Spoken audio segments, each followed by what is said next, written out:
अब विलंब नहीं करें, आइए रसिक त्रयी की चर्चा में प्रवेश करते हैं। हमारे श्री नाभाजी महाराज वर्णन करते हुए श्री हितरवंश महाप्रभु के विषय में कह रहे हैं।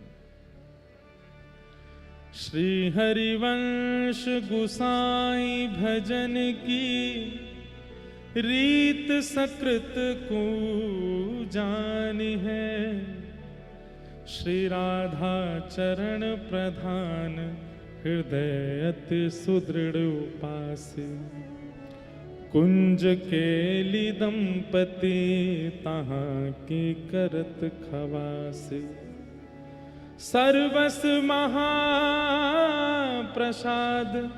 प्रसिद्धता के अधिकारी, विधि निषेध नहीं दास अनन्य उत्कट व्रत धारे, व्यास सुवत सुवन पथ अनुसरे, सोई भले पहचानिए, श्री हरिवंश गुसाई भजन की रीत सकृत को जाने है। बहुत सावधानी से सुनिएगा। श्री नाभाजी महाप्रभु जी का चरित्र वर्णन कर रहे हैं। श्री हरिवंश गुसाई भजन की रीत सकृत, यहां पर इस सकृत शब्द पर विशेष ध्यान दिया गया। सकृत का मतलब होता है एक। कहते हैं कि महाप्रभु जी की भजन रीति को इतने लोग सुन रहे हैं, अगर यहां गिनती की जाए तो 1000 से संख्या ऊपर है, 2000 से भी संख्या ऊपर है, लेकिन इतने लोग सुनने बैठे हैं। लेकिन पहले ही नाभाजी कह रहे हैं किसी एक को ही समझ में आएगा, सबके समझ में आने वाला विषय नहीं है, सकृत को जाने हैं। और हमारे आचार्य चरण तो ब्रज के रसिक जन ऐसा कहवे कि भैया श्री हितरवंश महाप्रभु के भजन भाव को, सकृत को, ये सकृत शब्द सेवक जी महाराज के लिए कहा है। श्री हितरवंश महाप्रभु के परम अनुयायी श्री सेवक जी, उनका भी चरित्र आएगा तो महाप्रभु जी के साथ में कहेंगे। सेवक जी महाराज जिनके लिए महाप्रभु जी नित्य लीला से लौट करके आए और आकर के उनको दीक्षा प्रदान करी, ऐसे सेवक जी महाराज। तो कहते हैं कि सकृत शब्द सेवक जी के लिए कि वो ही समझ पाए, नहीं तो महाप्रभु जी की भजन रीति और उनके भाव रीति को सबको समझ में आ जाए, ये संभव नहीं है। आज हमारे वृंदावन में श्री हरिवंश, हित हरिवंश सब करते हैं, श्री हरदास सब करते हैं, परंतु भैया इनके अत्यंत गूढ़ मन के भजन के भाव को समझना सामान्य बात नहीं है। इसलिए बहुत ध्यान लगा के, मन लगा करके, रसिक जनों को प्रणाम करके, बड़ी कृपा आकांक्षा करके श्रवण करोगे, तभी महाप्रभु जी की प्रीत की रीत को जान पाओगे। स्वयं ठाकुर जी की मुरली, स्वयं ठाकुर जी की वंशी हितरवंश महाप्रभु के रूप में पधारी है। जिनके स्वयं चरण श्री ठाकुर जी चापते हैं, ऐसी है वंशी। ठाकुर जी की सेवा पूरा विश्व करे, लेकिन ठाकुर जी वंशी की सेवा करें। रंध्रान वेणो अधर सुधया पूरयन गोप वृंदई। देखो, अनुभव करना, चिंतन करना, वंशी को कितना सौभाग्य है। सेवा करते हैं, ठाकुर जी अपनी उंगलियों से चरण दबाते हैं, अपने होठ की तकिया पे सुलाते हैं, अपनी नासिका के जो मोती हैं वहां से मानो छत्र रखते हैं, और अपनी पलकन को वंशी बजाते बजाते जब खोलते हैं, बंद करते हैं, खोलते, तो मानो जैसे दो बीजना हैं, 2 पंखा हैं, उनसे ठाकुर जी ऐसे हवा कर रहे हैं, शयन कराते हैं वंशी को। और भैया ये खावे का है, पूरे दिन सोती रहे, बोले कछुना, ये तो ठाकुर जी को अधरामृत पावे, साक्षात श्री कृष्ण को अधरामृत सेवत करे। और बोले या को काम कहा है, ठाकुर जी आकी इतनी सेवा क्यों करें? बोले ठाकुर जी कहें मैं तेरी सेवा करूंगा, मैं तो को अपनो अधरामृत पिवाऊंगो, अपनी पलकन से तेरी बीजना करूंगो, तू कहा कर। बोले जितने भी मेरे प्रेम में रत हैं सबन को खींच खींच के मेरे पास लेके आ, मेरे आश्रय में लिया। ये वंशी को काम है, या हमारे ठाकुर जी वाकी इतनी सेवा करें। ये तो है एक सामान्य बात। अंतरंग बात पता है ठाकुर जी इतनी सेवा क्यों करें वंशी की? बोले क्योंकि श्री जी को बहुत प्रिय है, किशोरी जी को बहुत प्रिय है। ये सहचरी ठाकुर जी को किशोरी जी की सेवा में इतनी जल्दी आन ना दें। बड़े रसिक जनन ने पद गाए, कितनी ठाकुर जी को अभिलाषा करनी पड़े, कितनी प्रार्थना करनी पड़े, तब जाकर के ठाकुर जी को सेवा प्राप्त होवे। क्योंकि श्री जी को भी भावे नहीं कि भाई हमारे प्रियतम चरणन में बैठे रहें। तो कई बार ऐसा होवे जा से हमारी प्रीति है वहां से स्पष्ट हम नहीं मिल सके, तो वाकई जा से प्रीति है हम वहां से मिलने में। तो किशोरी जी को अति प्रिय लगे वंशी, तो ठाकुर जी वह वंशी की सेवा कर लें, वह वंशी कोई नाद कर लें, वंशी कोई अधर पर दरा लें, वंशी को ही अपने कोमल उंगलियों से वाक्य चरणन को सेवा कर लें। हमारे वल्लभ कुल के एक आचार्य हैं, उन्होंने एक पद भेजा और वो पद अभी अभी मुझको याद आई कि वो इतना सुंदर पद है, वंशी के भाव कोई पद है। क्या कह रहे हैं? मुरली हरि को नाच नचावे, मुरली हरि को नाच नचावे, एते पर ये बांस बसुरिया, एते पर ये बांस बसुरिया, एते पर ये बांस बसुरिया, एते पर ये बांस बसुरिया, नंद नंदन को भावे, नंद नंदन को भावे। सूरदास जी का पद है। सूरदास जी कह रहे हैं भैया कोई अगर हमें नचावे, नचावे को मतलब हम पे शासन करे, उठ जाओ, बैठ जाओ, खड़े हो जाओ, चलवे लग जाओ, लेट जाओ, अगर कोई हम पे शासन करे वो हमें अच्छा लग सके। लेकिन बोले भैया ये ब्रजमंडल में हमने कहा देखो, बोले कहा देखो, बोले ये वंशी ठाकुर जी को नाच नचावे और इतने में भी ये उनको बड़ी भाव है।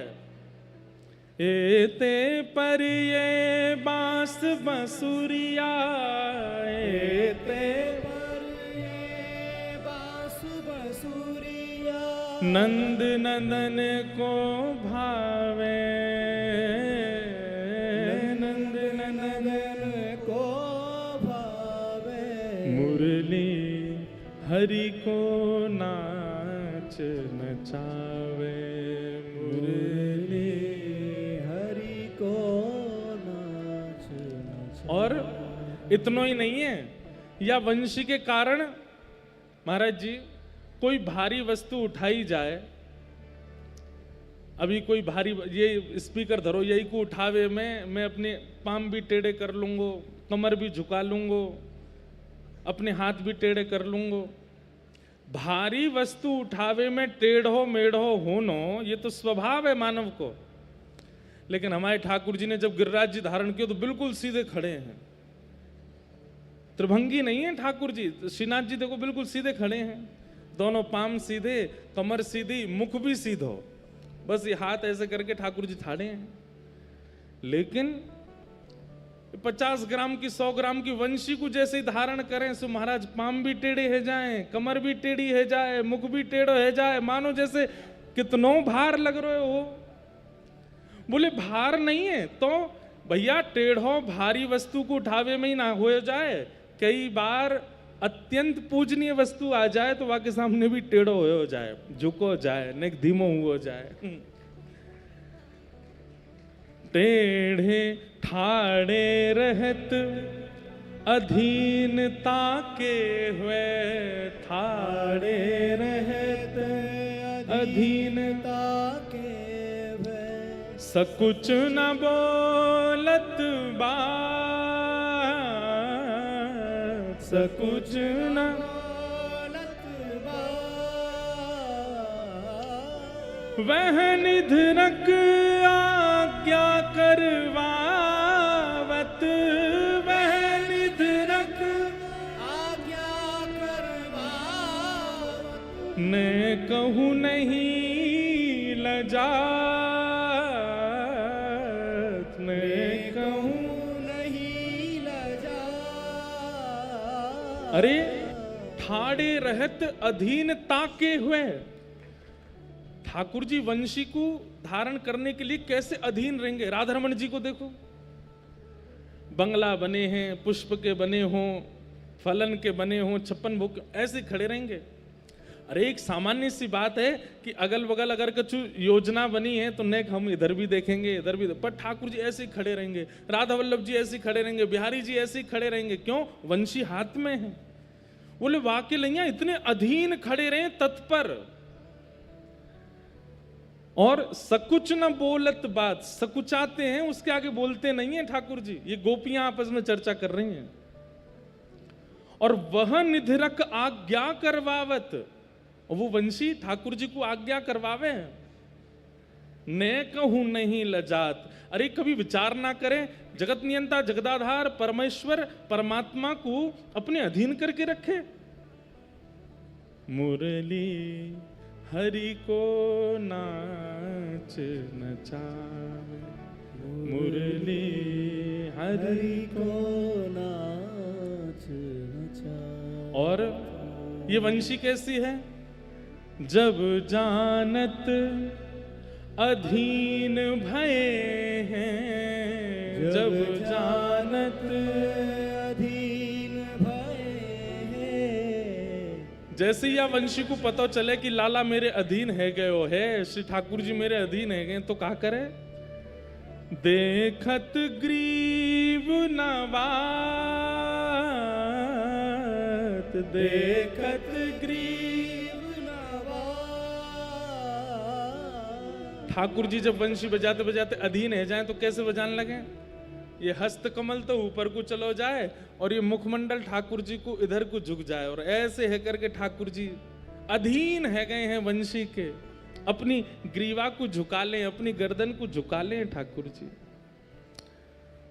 पौढ़त अधर चलत कर पल्लव, पौढ़त अधर चलत कर पल्लव। रंध्र चरण पलटा, रंध्र चरण पलटा। और हम पैरिस करि कर अवलोकत, हम पैरिस कर कर अवलोकत। नासा पुट फरकावत, नासा खल पावत। सूर श्याम जब जब रीझत है, सूर श्याम जब जब रीझत है। तब तब शीश डुलात, तब तब शीस डुलात। मुरली हरि को नाच नचावे, मुरली हरि को एक दिना किशोरी जी ठाकुर जी से बोली, बड़े उमड़ घुमड़ के वंशी बजाओ, लाओ यार मोए दो, मैं बजाऊंगी। किशोरी जी बोली आज हम वंशी बजाएंगे, तुम सुनो। ठाकुर जी बोले अरे श्री जी आप ऐसा मत करो, आप तो बैठ के केवल सुनो, आप तो केवल आनंद करो, आप तो केवल नृत्य करो, आप मत बजाओ।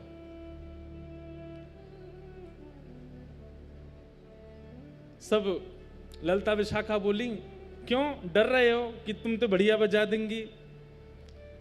इन्हें अंदर संकोच लग रहा है।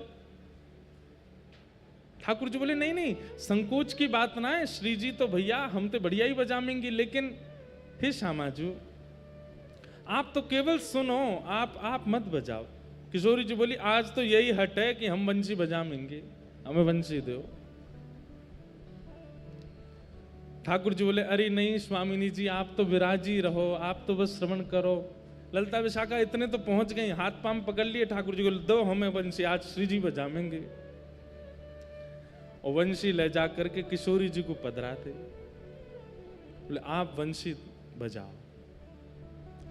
ठाकुर जी बोले देखो मेरी बात मान जाओ, जे तुम पे नहीं बजेगी। ललिता विशाखा बोली श्री जी आज बजा के दिखाई दो, जे बहुत इतना में इन्हें यूं लगे इन पे ही आवे, सबरे कला सबरे गुण इन पे ही आवे, आपने बजा के दिखाए दो। ठाकुर जी दूर हाथ जोड़ के खड़े हैं। यहाँ किशोरी जी ने जैसे ही अपने अधर पर वंशी धारण करी, अपने कोमल उंगलियों से जैसे उसके छिद्रों को आच्छादित किया, और जैसे ही प्राण पिरोए वंशी में, बजे ही नहीं। खूब फूंक मार ली, खूब स्वर दे दिए, लेकिन वंशी बजे ही नहीं। ललिता विशाखा ठाड़ी है गई ठाकुर जी के आगे, कहा टोना करके आयो जी क्यों ना बज रही? अरे मैं पहले ही मना कर रहा हूं जी ना बजेगी इन पे। क्यों नहीं बज रही है? हमारी श्यामा जी तो खूब सबरे वाद्य ने बजा ले, सबरे कोई कला ऐसी नहीं है जो हमारी किशोरी जी पर नहीं आवे। अरे महाराज जब किशोरी जी चले तो उनके नूपुरन से ध्वनि प्रकट होवे, उन ध्वनि इनको सरस्वती लिखवे बैठ जाए कि कोई संगीत के नए राग प्रकट है रहे। आपकी वंशी नहीं बजेगी उनसे। क्यों नहीं बज रही है? या के पीछे रहस्य बताओ। ठाकुर जी बोले पहले मुंह को पधराओ फिर बताऊंगा। जैसी वंशी पधराई तो ठाकुर जी बोले हे श्यामाजू, आप जब वंशी नाद कर रहे हैं तो कौन को चिंतन करके बजा रही बताइयो? वंशी को स्वभाव है जब तक कोई को चिंतन करके, कोई को हृदय में धारण करके, कोई को प्रसन्न करने की भावना से या में स्वर फूंकोगे तभी ये मधुर बजेगी। आप कौन को चिंतन करके बजा रहे हैं? किशोरी जी बोली अब और कौन है, आप कोई चिंतन करके बजा रहे हैं हम। बोले वही तो बात है, मेरी वंशी अनन्य है। अनन्य मतलब ना अन्य, ये एक की है। या वंशी को मैं जब भी बजाऊं तब आपको चिंतन करके बजाऊं, और मेरी वंशी को ये स्वभाव है कि किशोरी जी के चिंतन के बिना यदि या में कोई प्राण पिरोवे तो ये बजे ना है। हे श्यामाजू, आप तो मेरो चिंतन कर रही हो और मेरी वंशी अनन्य है, ये कोई और के चिंतन से बजेगी नहीं। या हमारे आपको भी अगर मेरी वंशी बजानी है तो अपनों ही चिंतन करना पड़ेगा तभी बजेगी, ये नहीं तो नहीं बजेगी। मानो श्याम सुंदर करें, देख रही हो श्री जी, मैं तो अनन्य हूं ही आपको, लेकिन मेरे संग रहवे वाली वंशी, मेरो श्रृंगार, मेरो मोरपिच, मेरी पाग, मेरे कुंडल, ये सब भी अनन्य हैं। भैया ठाकुर जी कोई आपको दिखावे को थोड़ी तैयार हूं मैं। ठाकुर जी को श्रृंगार कोई आपके लिए, आप एक बात स्पष्ट मान ली हो, यदि आप अपने ठाकुर की सेवा अपने नेत्रन को सुख देवे के काज करोगे तो ठाकुर जी चोखे लगेंगे।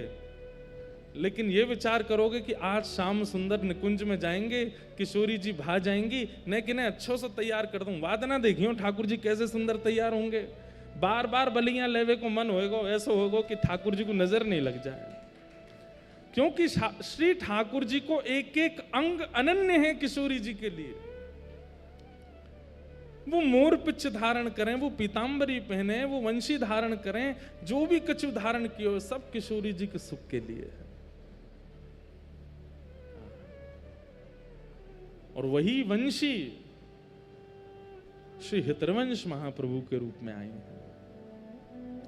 इसीलिए श्री नाभा जी कहते हैं श्री राधा चरण प्रधान हृदय अति सुदृढ़ उपासी। हितरवंश महाप्रभु के चित्त की भावना कैसी? बोले राधा हृदय प्रधान। किशोरी जी के अलावा हम कोई को नाम भी नहीं जाने, ऐसी भावना है। कौन देवता, कौन महापुरुष, कौन सा अवतार? बोले हम तो एक ही जाने। बोले कौन? बोले राधा, बस या के अलावा हमको ये जाने ना है।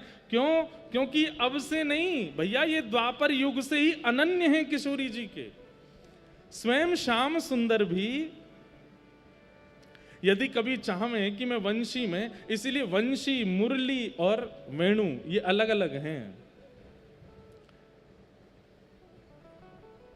ठाकुर जी को जब जनमानस को रिझाना होवे तब ठाकुर जी वेणु बजावे, ठाकुर जी को जब अपने इनको रिझाना हुआ तो मुरली बजावे, लेकिन किशोरी जी के भाव से तो ठाकुर जी वंशी बजावे।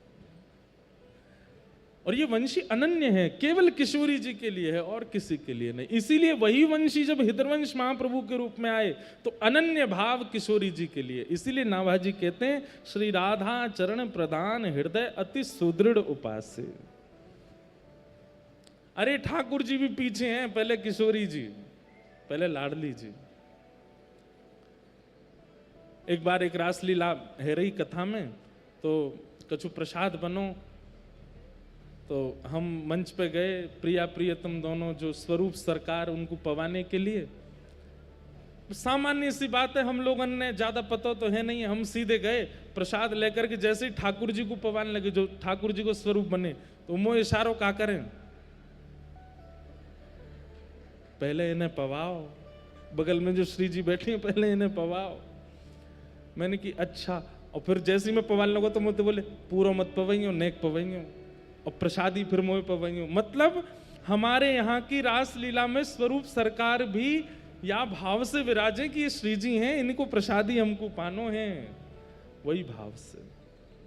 अरे कोई पहले ठाकुर जी को जाके प्रणाम कर ले, बगल में श्री जी बैठी हैं, तो ठाकुर जी न्यों देखें कहीं मेरी लकुटी कहाँ गई, पहले वहां प्रणाम कर, फिर यहां प्रणाम करियो, पहले श्री जी को वंदन करे। तो ये सब भाव हमारे रसिक जन जब से विराजे, श्री हितवंश महाप्रभु, स्वामी श्री हरदास जी महाराज आदि आदि, इन रसिकन के भाव से प्रधानता भई कि भैया ठाकुर जी भी हमारे जिनको पूजे उनको पहले वंदन। तो श्री राधा चरण प्रधान हृदय अति सुदृढ़ उपासना। कैसी उपासना? बोले सुदृढ़। सुदृढ़ मतलब हम आप सब तो ऐसे हैं कि कोई ज्यादा प्रभावशाली देवता आ जाए तो अपने इष्ट को छोड़वे में कंजूसी ना करें, अपने इष्ट को त्याग देंगे, वो ज्यादा प्रभावशाली उनके पास चलो, पर नहीं, जाके अधीन सदा ही सांवरो, जाके अधीन सदा ही सावरो, या ब्रज को सिरताज, या ब्रज को सिरता हमारे माई श्यामा जो को राज, हमारे माई श्यामा जो को राज, हमारे माई श्यामा जो को राज, हमारे माई श्यामा जो को राज। श्री विठ्ठल विपुल बिहारिन के बल, श्री विठ्ठल विपुल बिहारिन के बल, जो जलधर सोंगा, जो जलधर सोगा, हमारे माई श्यामा जो को राज, हमारे माई श्यामा जो को राज। क्योंकि हितरवंश जी वंशी के अवतार हैं और वंशी ठाकुर जी के, और ठाकुर जी की प्रत्येक वस्तु किशोरी जी के लिए अनन्य है। इसलिए आप सबकी उपासना में भी ये नियम होना चाहिए कि ठाकुर जी को कुछ भी पधरा में नया, पहले श्री जी की प्रसादी करें तब ठाकुर जी को पधराओ। नहीं तो आप देखेंगे श्रृंगार ठाकुर जी उतार दें, कभी श्रृंगार ठाकुर जी, कभी गले की माला ढीली है गई, कभी मुकुट फेंक दियो, कभी वंशी जी घेर दें। वह समय यही समझियो कि ठाकुर जी कह रहे हैं अरे पहले श्री जी की प्रसादी कर तब मुकुट दियो। ऐसे श्री हितरवंश, इसीलिए श्री राधा चरण प्रधान हृदय अति सुदृढ़ उपास्य। कुंज केलि दंपति तहां की करत खवासी। कुंज निकुंज की लीलान की जो खवासी करें, ऐसे श्री महाप्रभु जी सदा उसी भाव में रहते हैं कि श्री प्रिया प्रियतम निकुंज में बस सुख सो विराजे रहें। सर्वस महाप्रसाद प्रसिद्धता के अधिकारी। हितवंश महाप्रभु ने महाप्रसाद को अंगीकार किया ठाकुर जी के स्वरूप में।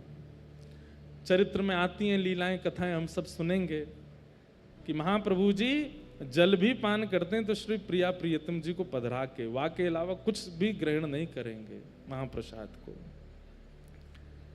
ऐसे श्री हितवंश महाप्रभु जी वंशी के अवतार में प्रकट भये।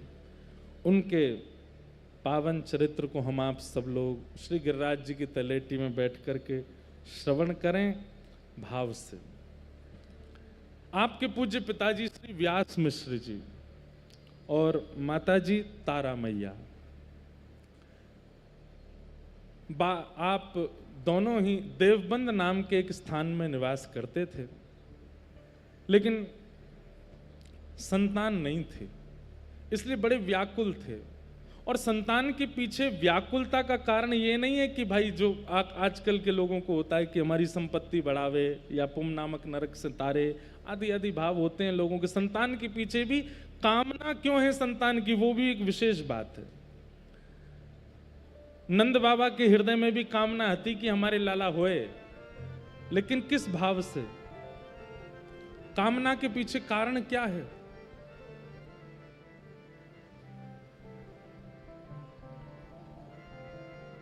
बोले गौ ब्राह्मण संत आदि इनकी सेवा है सके, ऐसो एक सेवक चाहिए, पुत्र की कामना नहीं है।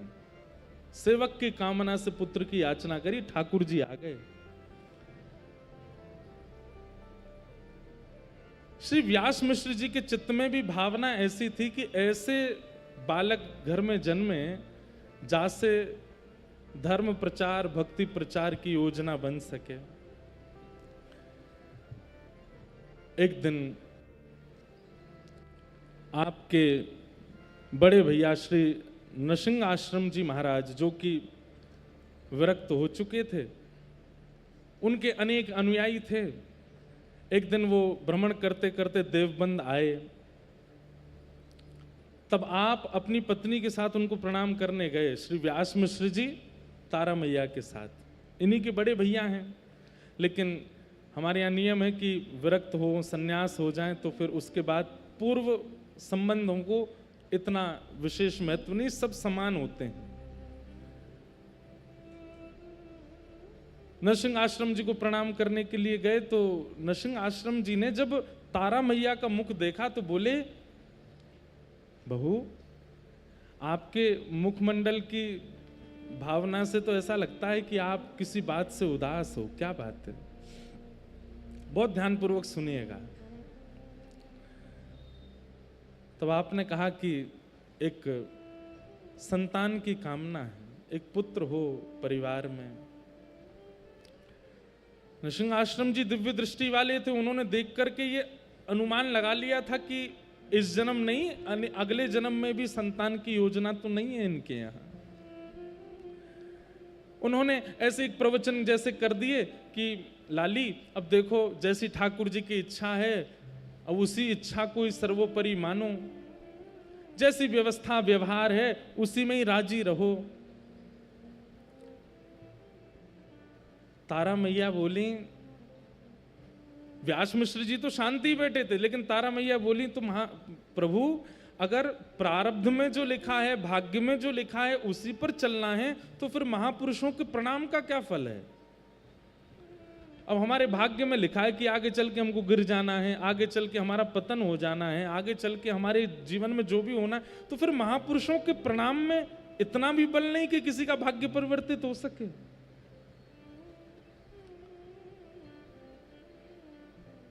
नृसिंह आश्रम जी थोड़े स्तब्ध हो गए,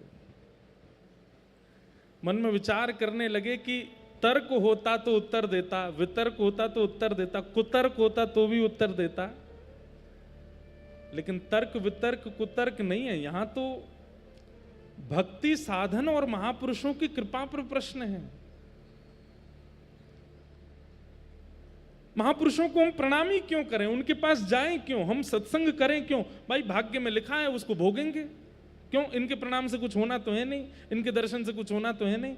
नरसिंह आश्रम जी बोले अगर इस बात को हमने टाल दिया तो बहुत लोगों के चित्त में अविश्वास हो जाएगा। एकांत में जाकर के ठाकुर जी से प्रार्थना करी, जय जय आपके साधुओं के दर्शन पर प्रश्न उठा है, उनके ऊपर उनके प्रणाम पर प्रश्न उठा है, अब तो कृपा आपको करनी पड़ेगी। नरसिंह आश्रम जी ने एकांत में जाकर के ठाकुर जी से प्रार्थना की तो ठाकुर जी ने आश्वासन दे दिया और कहा आप चिंता नहीं करो, आप जाकर के केवल आशीर्वाद दे दो, हमारी निकुंज की ही वंशी अली ही इनके यहां जन्म लेगी। बस ये थोड़ा साधन करें, कुछ पवित्रता का ध्यान रखें, वृंदावन का चिंतन करें, इनके यहां हमारी वंशी अली आएगी। नरसिंह आश्रम जी आए, आकर के तारा मैया से बोले बेटिया अब तुम चिंता मत करो, कुछ साधन बताए, बोले जाओ और तुम्हारे घर सामान्य संतान नहीं होगी, ठाकुर जी के प्रेम रस भाव को प्रकट करने वाली ठाकुर जी की निज सहचरी आएगी, इसलिए जाओ।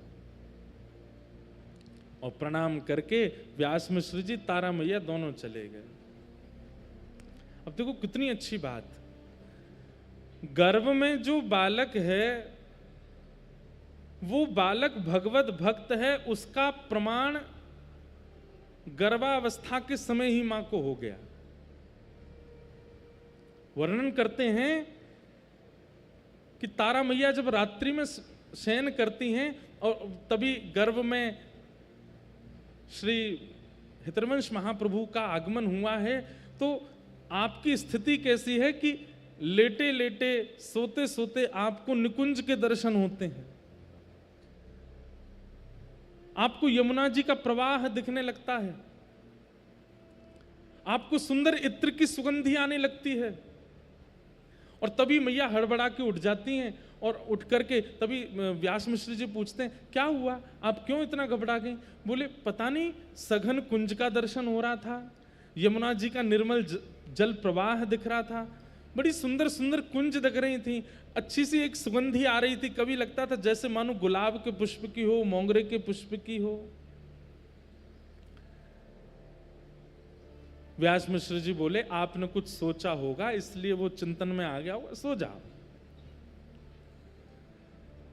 लेकिन ये तारा मैया का चिंतन नहीं है, गर्भ में आए हुए श्री हितरवंश महाप्रभु का चिंतन है, वो उनको सुनाई देता है। अब तो चलते चलते कभी नेत्र बंद हो जाते हैं, फिर से निकुंज के दर्शन होने लगते हैं, फिर से सुगंधी आने लगती है, फिर से सुंदर सुंदर वृंदावन के निकुंज वल्लरियों के दर्शन, यमुना जी का दर्शन, रज का दर्शन होने लगता है, गिरिराज जी का दर्शन होने लगता है, जबकि तारा मैया ब्रज गई नहीं है। व्यास मिश्र जी से निवेदन करती हैं कि मुझे ऐसा लगता है कि मुझे ठाकुर जी के निकुंज श्री वृंदावन का दर्शन होता है। व्यास मिश्र जी बोले हम तो कभी गए नहीं, तो वहां को दर्शन कैसे है जाए आपको? बोले पता नहीं, मुझे दिखता है ऐसा मार्ग है सुंदर, उस पर प्रिया प्रियतम के चरण चिन्ह बने हैं, जगह जगह महावर लगे हैं, कहीं ठाकुर जी के हाथ में चंदन लगा है, किसी वृक्ष को छुआ है वहां ठाकुर जी के हस्त चिन्ह है, कहीं पर वृंदा का वन है, कहीं पर सुंदर मोगरे का वन है, कहीं गुलाब का वन है, और सामने यमुना जी कलकल करती बह रही हैं। व्यास मिश्र जी बोले आपको कैसे पता कि वो वृंदावनी है? बोले पता नहीं क्यों चित्त में ऐसा भाव उत्पन्न होता है कि ये वृंदावन है।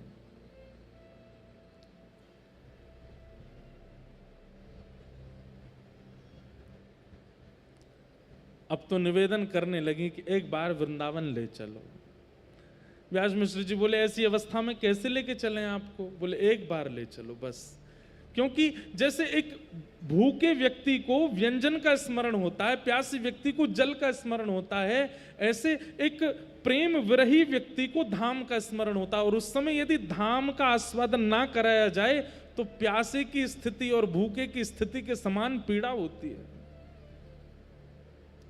हम आप सबको ऐसा आस्वादन होता है कभी ब्रज का? लेकिन तारा मैया बेचैन हो गई, बोले वृंदावन चलो, वृंदावन चलो, वृंदावन चलो। व्यास मिश्र जी एक राजा के यहाँ, राजा उनको बहुत सम्मान करता था, आप ज्योतिष के बड़े अच्छे ज्ञाता थे, तो राजा से जाकर के कहा कि हम अपनी गृहिणी को लेकर वृंदावन जाएंगे। तो राजा ने कहा महाराज जी आपकी आज्ञा हो तो हमें आगरा जाना है किसी काम से, हमारे संगी आप हो लीजिए, संग में खूब सेवक आदि भी हैं, तो उनकी गर्भावस्था अभी समय है, सेवा भी हो जाएगी। और निकल पड़े वृंदावन की ओर। कहते हैं ज्यों ज्यों वृंदावन की ओर पालकी बढ़े त्यों त्यों तारा मैया के नेत्र अपने आप सजल हो जाते हैं। बंधु दो प्रकार से भाव चित्त में प्रकट होते हैं, या तो रसिक जनों के संग के द्वारा रसिक जनों की वाणी सुनकर के भाव उत्पन्न होता है, या ठाकुर जी का कोई वैष्णव भक्त या वैष्णव जन आपके द्वारा इस संसार में आना हो तो चित्त में ऐसे भाव उत्पन्न होते हैं। बैठी बैठी तारा मैया रोने लगती हैं, श्री वृंदावन प्राण वृंदावन जीवन वृंदावन कहने लगती हैं। व्यास मिश्र जी समझ नहीं पाते कि ये स्थिति इनकी बन कैसे रही है। जैसे वृंदावन पहुंचे, अब राजा ने तो अपनी सभा वहीं उनको कह दिया कि आप लोग दर्शन करो, हम आगरा निकलते हैं, कुछ लोगों को छोड़ दिया साथ में। अब स्थिति यह है कि तारा मैया चल रही हैं वृंदावन में, और उस समय में वृंदावन में कुछ भी नहीं है, और वो अपने आप कहती हैं आगे आगे एक वन में एक ऐसा पुष्प लगा होगा। व्यास मिश्र जी कहते हैं आपको कैसे पता? बोले देख लेना, और आगे चल के देखते हैं तो वही पुष्प मिलता है। अब देखो यहां से हम इधर मुड़ेंगे ना थोड़ी दूर तो वहां से यमुना जी दिखाई देंगी, और थोड़े हम आगे जाएंगे तो वहां एक टीला होगा, वहां से गिरिराज जी दिखाई देंगे। और व्यास मिश्र जी जहां जहां जाएं तो जैसा मैया पहले बता दें वैसा ही उनको दिखाई दे। व्यास मिश्र जी भी समझ गए कि इनका स्वप्न असत्य नहीं था, इनका चिंतन असत्य नहीं था। यमुना जी के तट पर बैठ गई मैया और बस चिंतन कर रही हैं, आस्वादन कर रही हैं, मानो यही जीवन है, यही प्राण है, यही सर्वस्व है। वृक्ष को स्पर्श करती हैं तो मानो ऐसा इच्छा होती है कि इसको हृदय से लगा लूं। सायंकालीन समय हुआ, व्यास मिश्र जी बोले देवी अब चलें, रात्रि हो गई है, ये बड़ा निर्जर वन है, यहाँ पे बड़े बड़े राक्षस प्रवृत्ति वाले लोग रहते हैं, हमें यहाँ से चलना चाहिए। वृंदावन से जैसे निकलने लगे उनकी तो स्थिति ऐसी हो गई कि अब वृंदावन से जा ही नहीं पा रही है, मानो जैसे बार बार पीछे मुड़ के देखती हैं और कहती हैं कुछ योजना नहीं बन सकती कि हम यहीं रह जाएं। व्यास मिश्र जी कहते हैं अब ये भावुकता में मत रहो, चलो जल्दी, अभी आपकी स्थिति ऐसी नहीं है जिद करने की, गर्भ में बालक है, आप अभी जिद मत करो, चलो ऐसी जगह हमें रात्रि से पहले पहुंचना है जहां व्यवस्था हो शयन करने की। और तभी सायंकालीन समय व्यतीत हुआ, रात्रि काल आई, लेकिन ठाकुर जी की कैसी योजना कि ब्रज से बाहर जा ही नहीं पाए, और 84 कोस के ब्रजमंडल के भीतर ही बादगाम ही पहुंचे। मथुरा से नेक आगे आगरा की ओर जा रहे थे, वहीं मैया को ऐसी प्रसव पीड़ा हुई, वहीं प्रसव पीड़ा के कारण पास के गांव में ले गए व्यास मिश्र जी तारा मैया को। गांव के सब लोग इकट्ठे हो गए, अरे आओ आओ आप यहाँ विराजमान हो जाओ, यहाँ आप बिल्कुल सुख से विराजो, कोई चिंता की बात, हम सब सेवा, सब माताएं इकट्ठी हो गई। 2-3 दिन तक वहीं विराजे रहे और पावन एकादशी का दिन आया और जैसे हमारी किशोरी जी का प्रारंभ सूर्य उदय के काल में जन्मोत्सव मनाते हैं, ऐसे ही सूर्य धीमे धीमे उदयमान हो रहे हैं और तभी तारा मैया के पावन कुक्षी से श्री वृंदावन रस को प्रकट करवे वाले हरित त्रयी में जिनको प्रमुख नाम है, ऐसे श्री हितरवंश महाप्रभु को प्रादुर्भाव भयो। श्री हितरवंश चंद्र जू की महाप्रभु जी को प्रादुर्भाव भयो। आहा, ऐसो सुंदर स्वरूप है। सब भीड़ लग गई बाद गांव में लोगन की देखवे की, मानो ऐसा लग रहा हो साक्षात कोई ठाकुर जी की सहचरी प्रकट भई है। दर्शन करके सब आनंदित है गए, सब बलैया ले रहे हैं, सब महाप्रभु जी को दर्शन करके सुख में आ रहे हैं। आहा,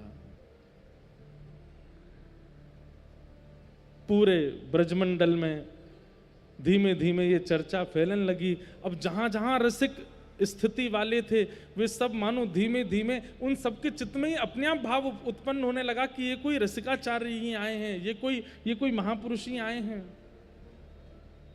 और सब वहां जाकर के महाप्रभु जी के मंगल दर्शन कर रहे हैं। हमारे रसिक जन खूब सुंदर सुंदर बधाई महाप्रभु जी के प्राकट्य की गाते हैं। हम आप सब लोग भी कुछ कुछ बधाइयों को गा करके महाप्रभु जी का पावन जन्मोत्सव, पावन उत्सव का आनंद लेंगे। जय हो। बोलो हितरवंश महाप्रभु की जय। आहा,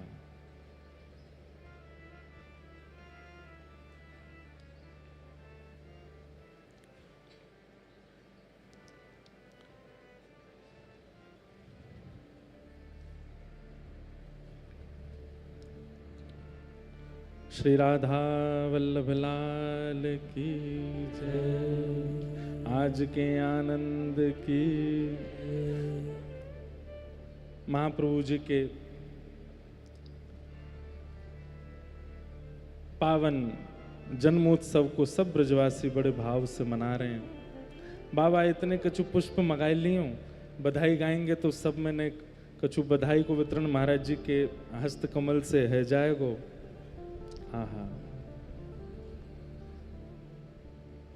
जय जय राधा वल्लभ हित हरिवंश, जय जय राधा वल्लभ हित हरिवंश, जय जय राधा वल्लभ हित हरिवंश, जय जय राधा वल्लभ हित हरिवंश, जय जय श्री वृंदावन श्रीवन चंद्र, जय जय श्री वृंदावन श्रीवन चंद्र, जय जय राधा वल्लभ प्यारो हरिवंश, जय जय राधा वल्लभ प्यारो हरिवंश, जय जय राधा वल्लभ प्यारो हरिवंश, जय जय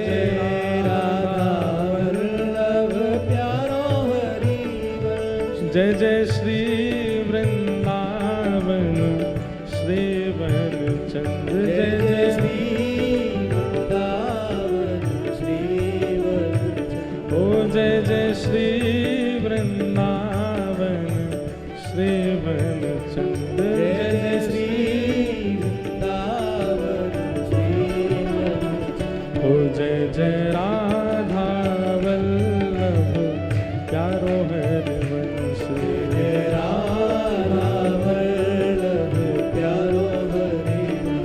जय जय राधा वल्लभ प्यारो हरिवंश, राधा वल्लभ प्यारो हरिवंश। बधाई आज व्यास मिश्र के धाम,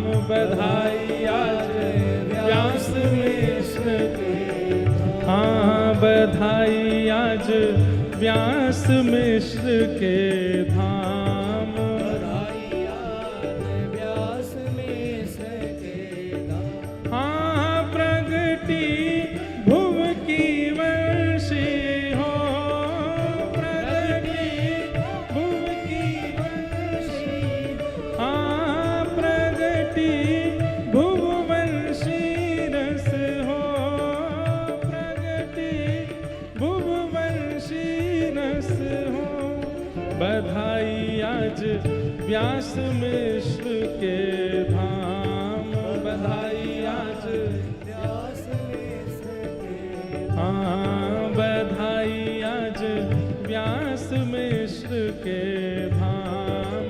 बधाई आज व्यास मिश्र के धाम। हाँ प्रगति भुववंशी रस हो, प्रगति भुववंशी रस। हाँ प्रगति भुववंशी रस हो, प्रगति हाँ निभृत निकुंज रहस रस ज्ञाता। निभृत निकुंज रहस रस, निभृत निकुंज रहस रस ज्ञाता। निभृत निकुंज रहस दाता राधा नाम उद्गाता। दाता राधा हाँ दाता राधा नाम उद्गाता। ओ रसिकन के प्राण आधार। रसिकन के प्राण आधार। हाँ रसिकन के प्राण आधार।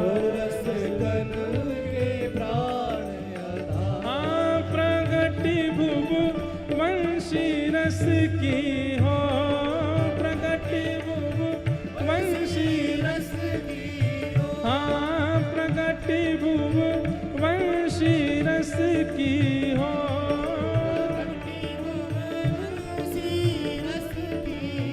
हाँ बधाई आज व्यास मिश्र के धाम। बधाई आज व्यास मिश्र के धाम।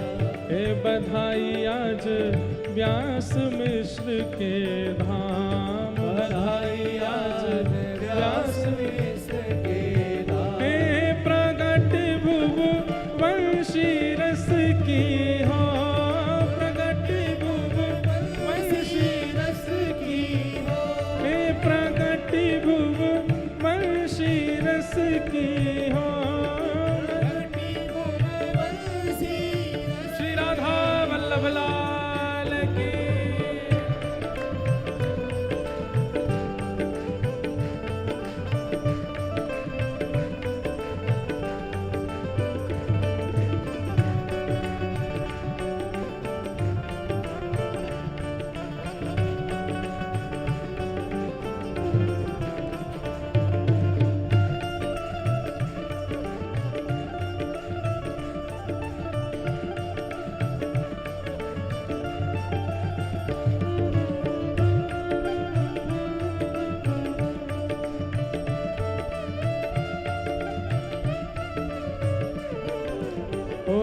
चिरजीवो हाँ चिरजीवो, चिरजीवो हाँ चिरजीवो। ओ चिरजीवो हाँ चिरजीवो, चिरजीवो चिरजीव। हो तारानंदन चिरजीवो, तारानंदन चिरजीवो। हाँ तारानंदन चिरजीवो, तारानंदन चिरजीवो। ओ चिरजीवो, चिरजीवो हाँ चिरजीवो, चिर